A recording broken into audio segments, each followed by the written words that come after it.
It's true. You sound like me. I was gonna say you lead me. I just threw it over to You Tim. let me right that in. was my the director's cut of my feature film is going to be shorter, not longer. yeah.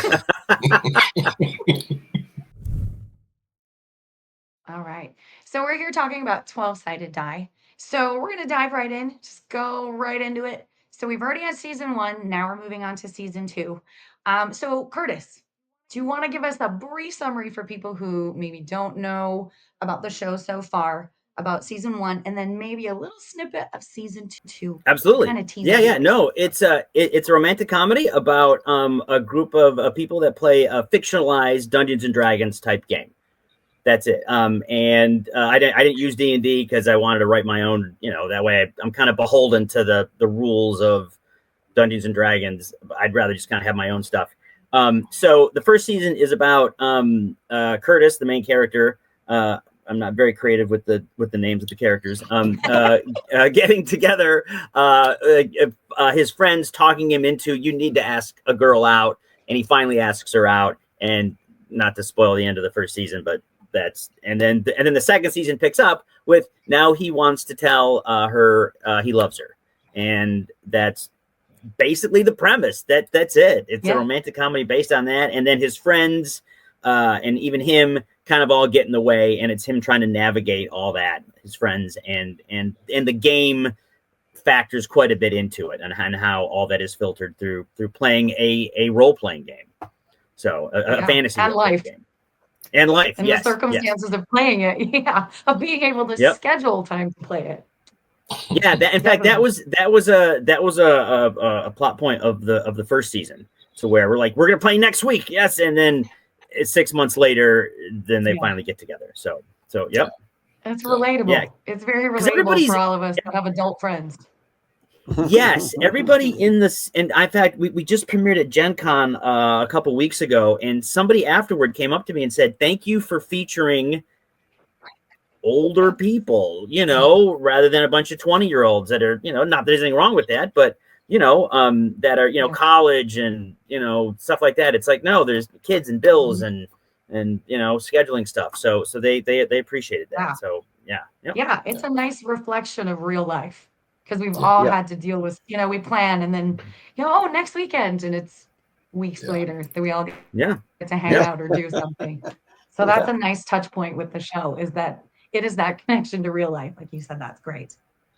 Yep. All masterfully directed by Tim Russ. So I was gonna say, you lead me. I just threw it over to Tim. That was my that was good. I used to do I was nice. all through the 90s. I did stand-up comedy, and I would do you'd come in on a Wednesday, and then Thursday morning you have to do the morning zoo show. So I used to throwing it to the other comic who was good. more funny than me. Here's John Bizarre, who lives in Vegas. Anyway, wow, never mind. More funny than you. That's kind of harsh on yourself. Come on, you're funny. Well, back in the 90s, I've written a couple new jokes since then. So nice. So Tim, over you. He just threw it right to you. How did you get involved in this, especially since it was season 2? What drew you to this project? Well, it was a random thing that happened. It was a referral by a friend of ours, an associate who also worked on the project. He suggested I get a hold of Curtis about directing the second season of his show, and so I just reached out to him and randomly, and we connected. He told me what the project was, sent me the script, and the links, primarily the links to the first season, so I could watch the whole first season, see what was going on with the show. Because I would be coming in on the second season of this thing, so I'd want to, take the baton and run with it, but kind of know where I was going and what direction. And I was really enamored with the first season. I thought it was very funny. The pace and the cutting was done very well. So I thought, and the acting, I thought, well, this looks like a fun show. It's going to be fairly easy to work on. And the referral I got was from somebody who I respect a great deal, and I've worked with him a lot. So I know that he's, that coming in, Curtis is going to have it together. And sure enough, he did.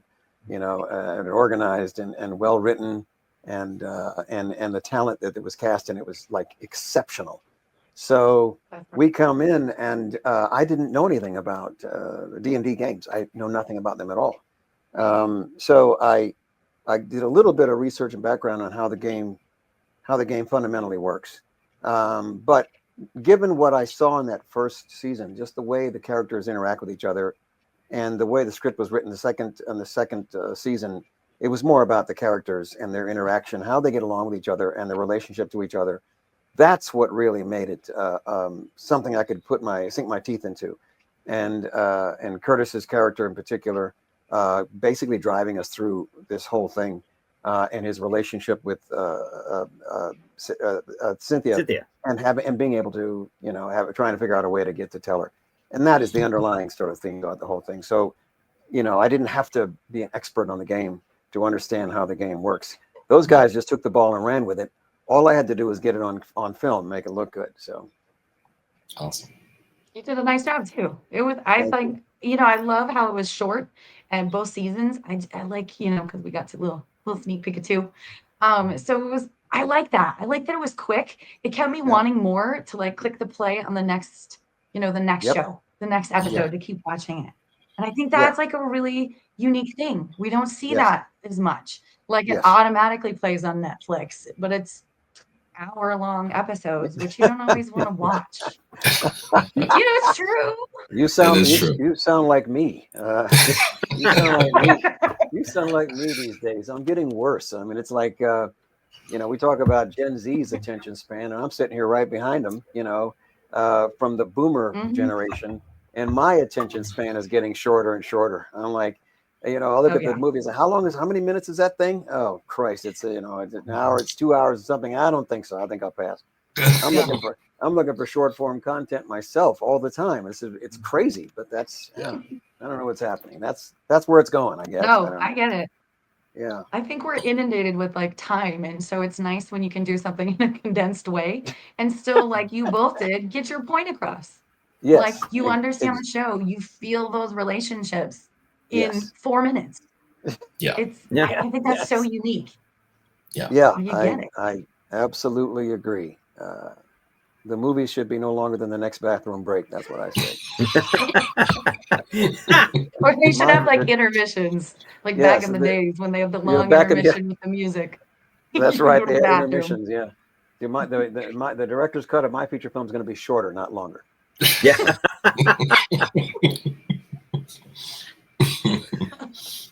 Yeah, I mean, my background's in stand-up, and it's always about an economy of words, an economy of punchlines. Like, buddies of mine that were on the Tonight Show. It's like, you've got 6 minutes on national television. You're going to waste it with, so how's everybody doing? Unless you're using that for a joke, then don't, just get right into it and make each word count. It's either got to be a joke or it's got to forward the plot, or so that's I guess that's why it's short.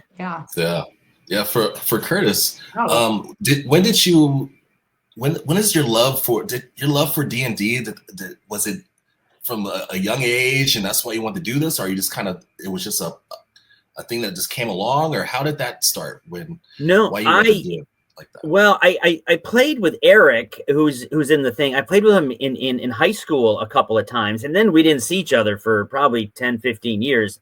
And then we linked up. Both of us were out here in Los Angeles, and we linked up, and I've been playing, and I always wanted to play, even when I was on the road as a stand-up and in college, but I just never had the right group of friends or never had the books. So when I was settled here in LA and Eric played, we got hooked up with our friend group, and we've been playing consistently. In fact, Chris Gurman, who's in the piece as well, and Mesa, who edited it, who's also in one of our side quests. That's our D&D group out here.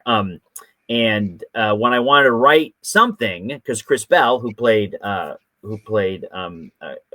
Cynthia, she wanted to do something, and she had camera and equipment, and she's like, let's write something.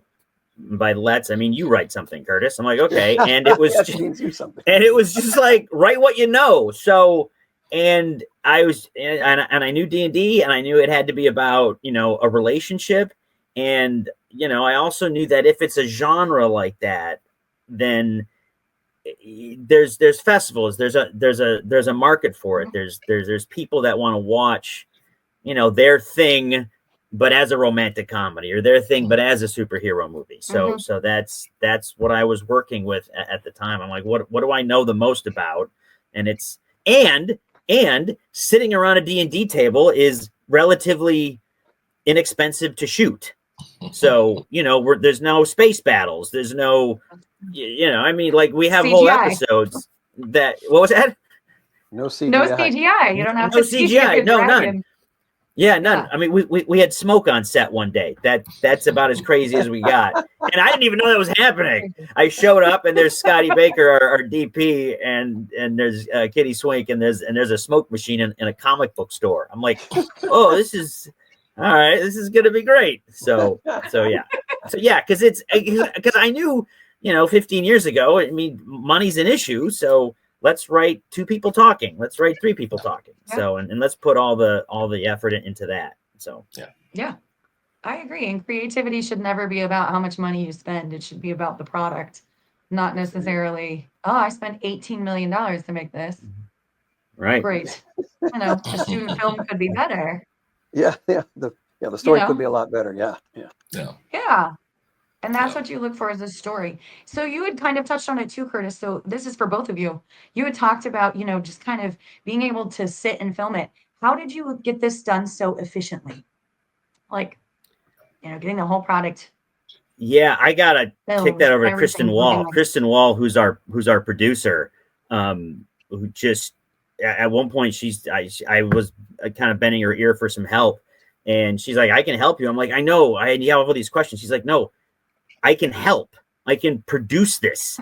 I go, "Oh, that would be amazing," because I don't know what I'm doing as far as that goes. So she came up, she solved problems that I didn't even know existed. So I keep saying to her, I go, "I couldn't have done this without you."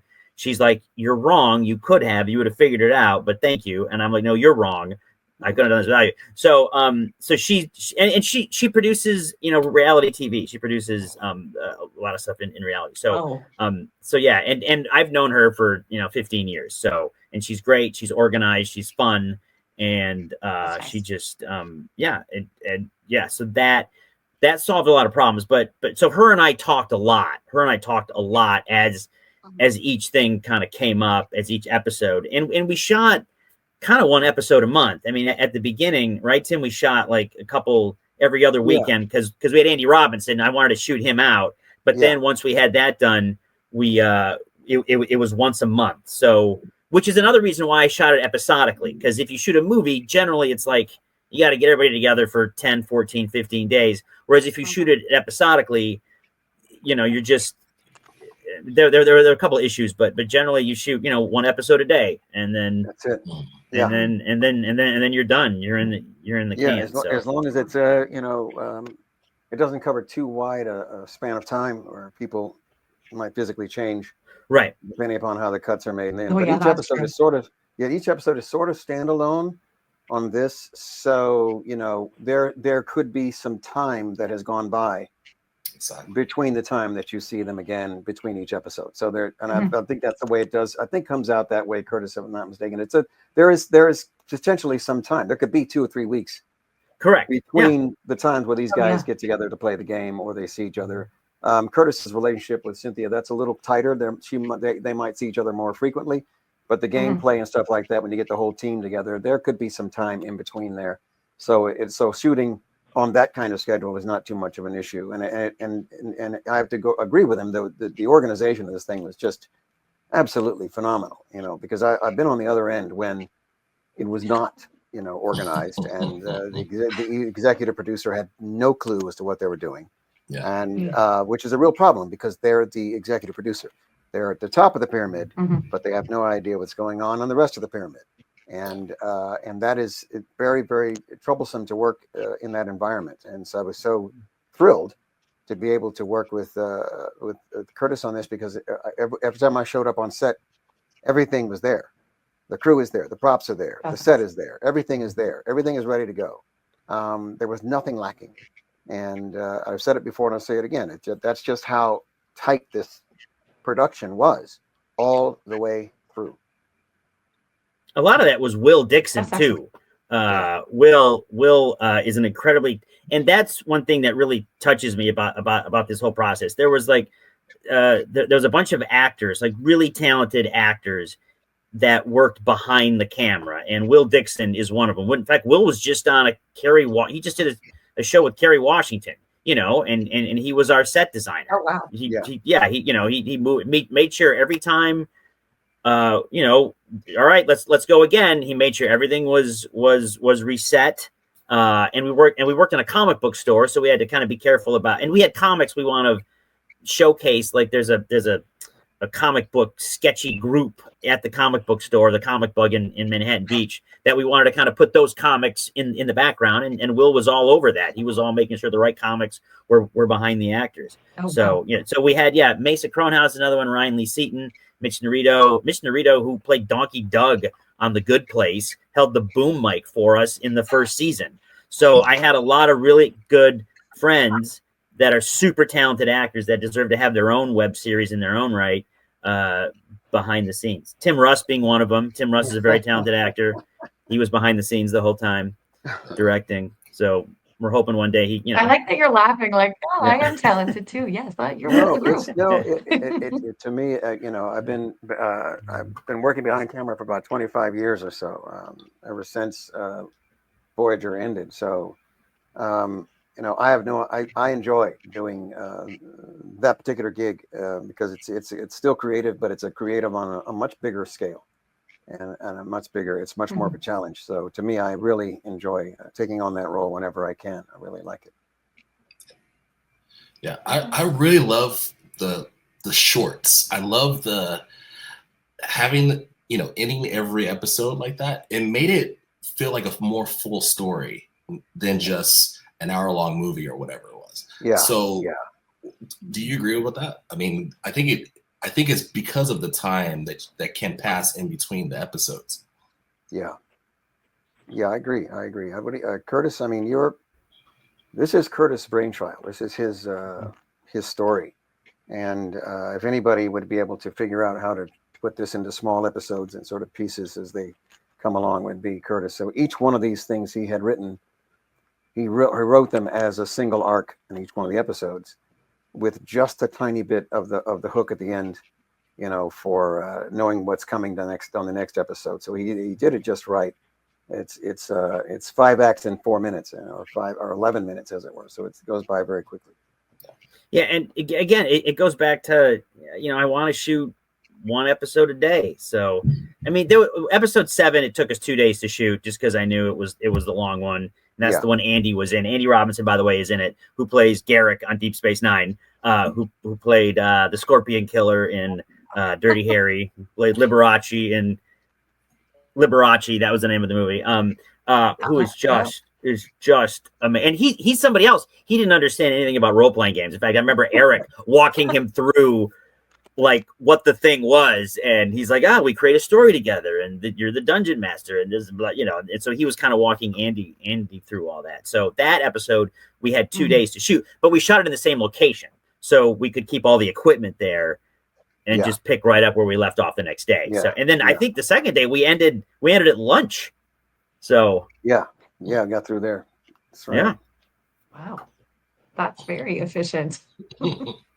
Yeah, a couple episodes we ended at lunch. So that just shows, like you guys are saying, that everything was in order and ready to go. Acting, That's right. you know, writing, all of that stuff, set design and everything, and it makes a difference. So for you, Curtis, how long did it take you to write season 2? That's I want to say maybe a year. That sounds too long. Because I would write it and then I would send it off to somebody that does coverage, you know, and they read it and they go, hey, this is a terrible line, rework that, you know. So so there was a lot of that back and forth, and then, you know, you just kind of kept narrowing it down. I'd say less than a year, although I started writing it after the pandemic. I'd have to go back and look at my notes to find out when my first, because I got all the notes dated. That's a very good question. I should see. Yeah, I'll say a year. Let's go a year.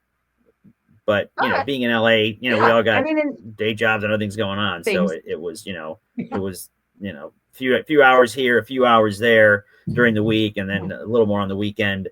So it was, it was a little, it was staggered, but it was fun to do. And I was, once I got started, I always looked forward to getting back to the character. Like, I really want to get everything done today so I can just spend.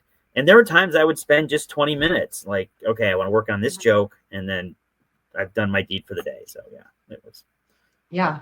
And so Tim, how was it directing Curtis? Yeah. Just kind of with his ideas. Again, with one of the aspects again of showing up on set and working with these guys, the reason that we could get through it so efficiently and so quickly was because the actors not only were spot on with all of their dialogue, and we're talking about a good chunk of dialogue. Some of those scenes were very, very long, and continuous, and there's no breaks in them. And so we would shoot these entire scenes all the way through with the coverage or the master, one of the two. And these guys were on it all the time. Not only did they know their lines and dialogue, but they delivered them spotlessly.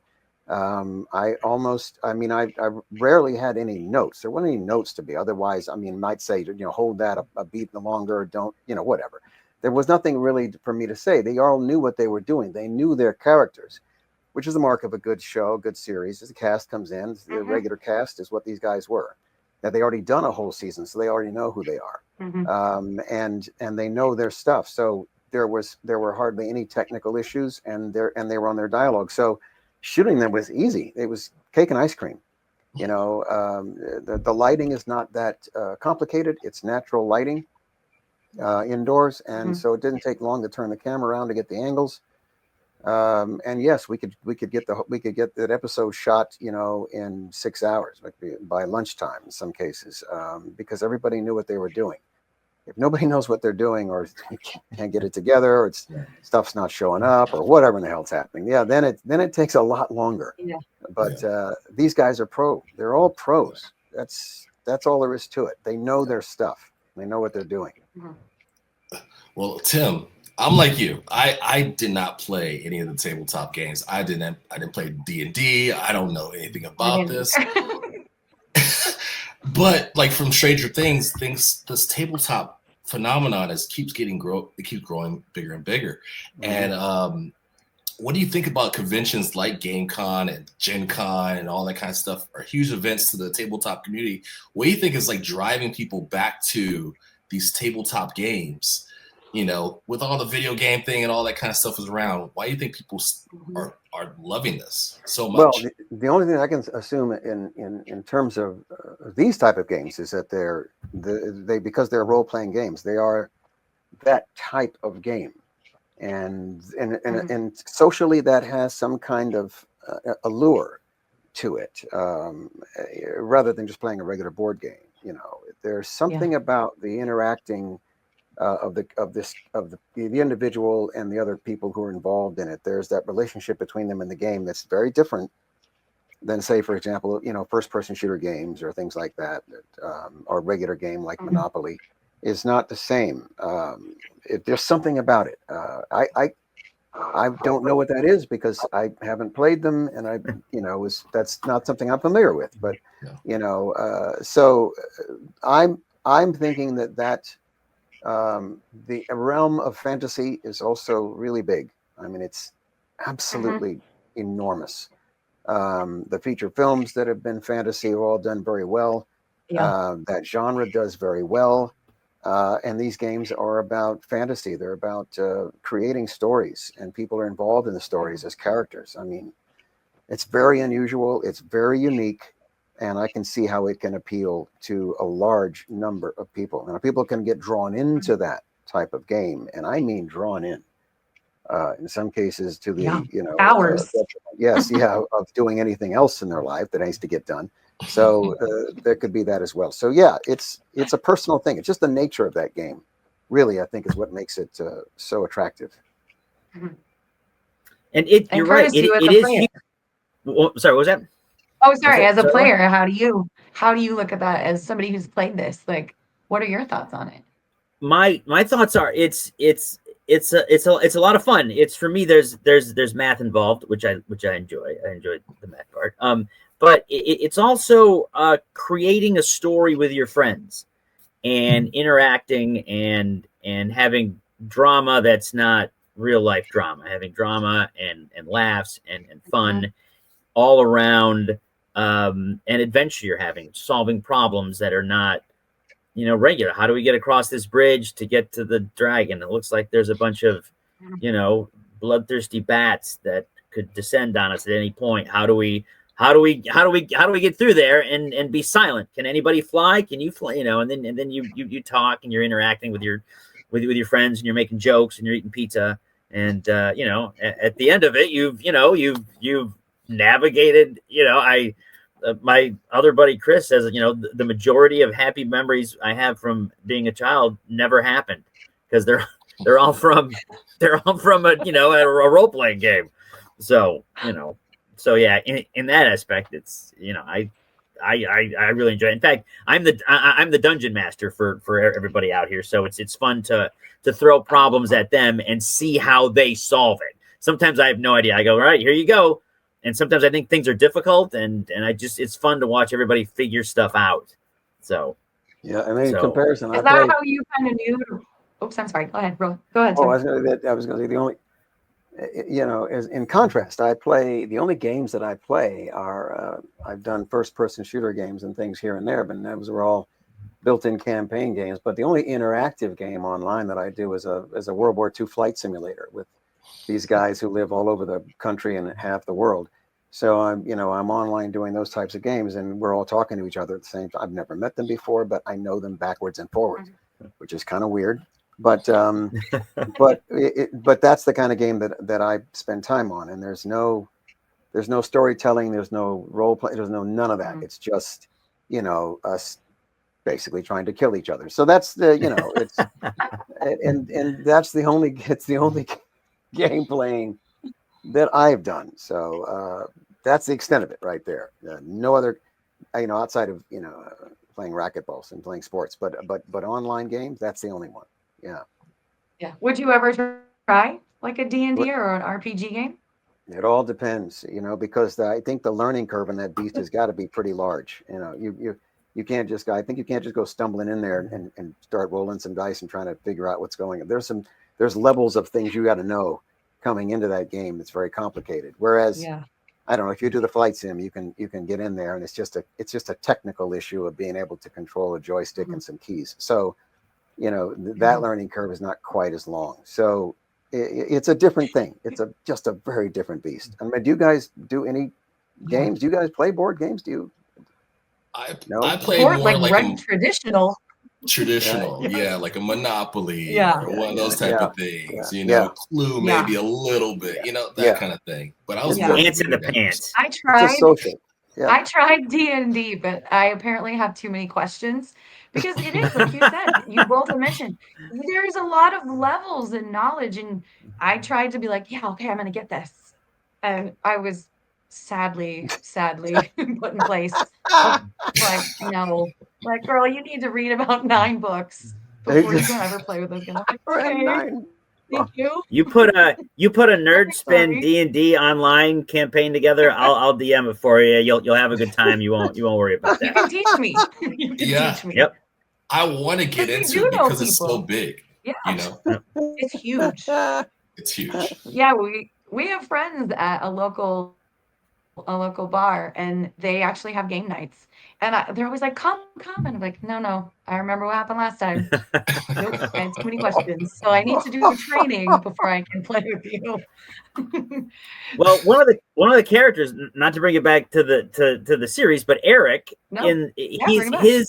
his whole philosophy is the rules don't matter. It's about the memories. It's about the game. It's about, you got to let the rules go and just play and be in the moment. Mm-hmm. And you have all different types of aspects of players in Dungeons and Dragons. You have the people that are the rules lawyers that we play by the rule, and then the other people that just you go by the rule of cool. You roll and that sounds like it hits, and if it, and then it's all about that excitement. So that I kind of have at least I like to think I've built those different types of players into the into the series. Gurman, Chris knows the rules. Oh, Eric's all about definitely. playing the game, and Curtis is all about saying Mhm. getting Shakespeare into the game somehow. Yeah. Yeah, and then Dork. Cynthia learning and then becoming, Better at it than what she all of them. is. Yeah, So yeah. that's really cool. Yeah, yeah, with all of her Yep. talents, which I appreciated that. Yeah, that was again, the character work, everything about the show.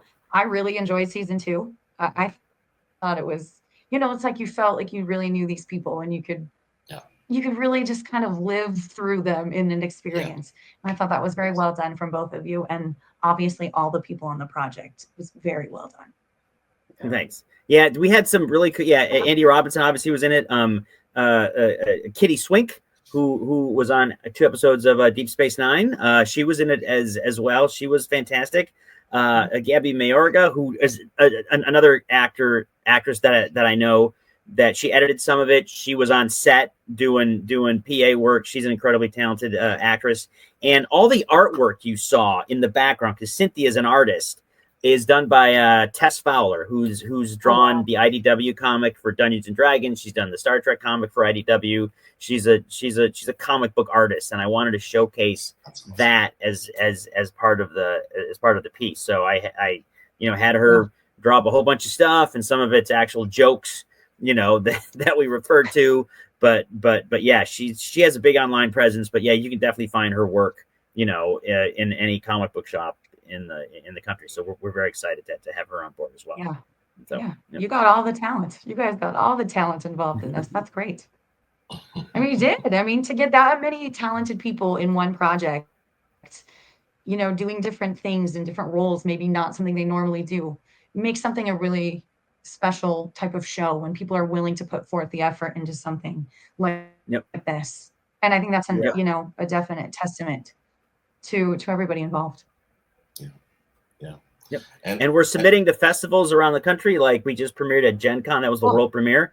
And the first season has distribution. You can check it out on Fossum TV. You can go to their IMDb page and it links over. And then the next screening is at the Big Bear Film Festival in Big Bear, California in September. And I'm in the process of submitting it to many, many other film festivals. So watch our website and watch our Instagram page, and you can know. And again, we're also accepting.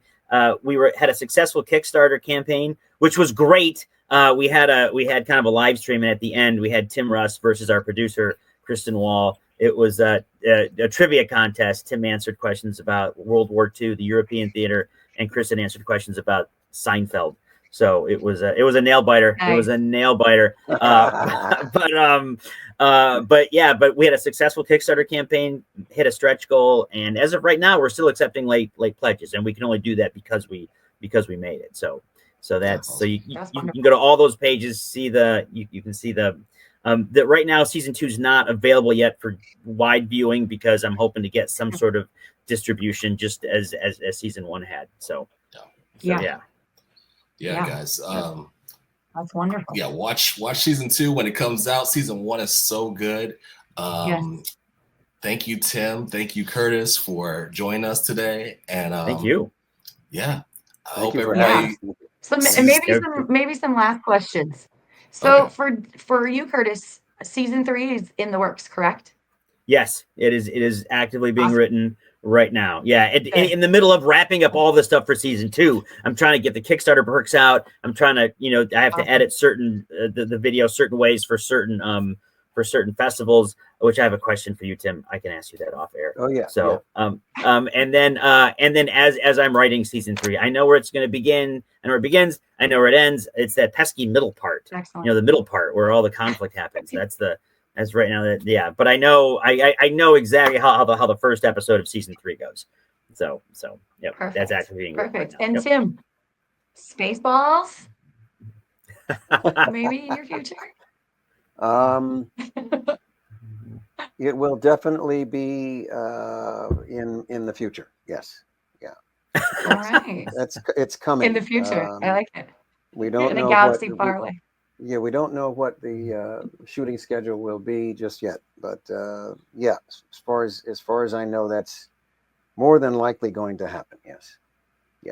Excellent. Yeah. Awesome. Good. It's It's it'll awesome be. to see that you both have stuff coming up. That's great. Oh yeah. Yeah. Yes, indeed. Good. Awesome. Good. Thank you guys so much for joining us. And Our pleasure. definitely everybody who's listening and watching, check out all of their stuff. Like Curtis said, it's coming online, season 2. Check for it. If you're watching, go to Kickstarter, all of these wonderful things. And we will definitely be looking for you guys in the future. You got it. Thank you very much.